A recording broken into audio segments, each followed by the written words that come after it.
আপনি কি কোরআন শরীফ পড়তে পারেন? না দাদা, আমি এটা পারি না। আমাদের নবীজির নাম জানেন? নবীজি নাম কি? আঙ্গ উম্মতের নাম হইতো নবীজি। উম্মত হইলো গিয়া আচ্ছা, মৃত্যুর সময় যে কালিমা পড়তে হয়, কালিমাটা কি পারেন? কালিমা গিয়া পারি তো না, কি করতে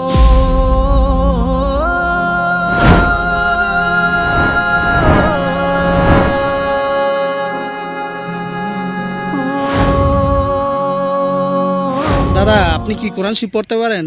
না। আপনি কি কোরআন শরীফ পড়তে পারেন? কোরআন শরীফ পড়তে পারেন?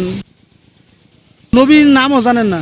নবী যাইলা নবী হইতো, নবী নাম নবীর একটা নাম আছে না?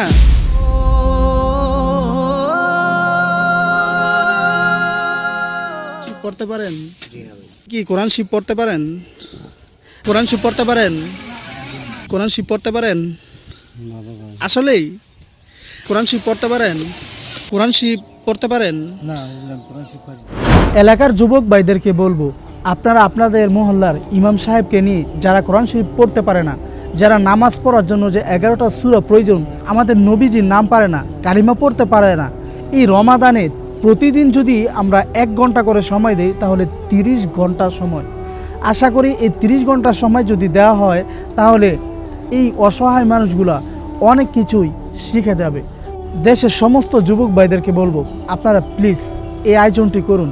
ইনশাল্লাহ আপনারা তো দুনিয়াতে সফল কাম হবেনই, আখিরাতেও আপনাদের জন্য অনেক অনেক নিয়ামতের ব্যবস্থা রয়েছে।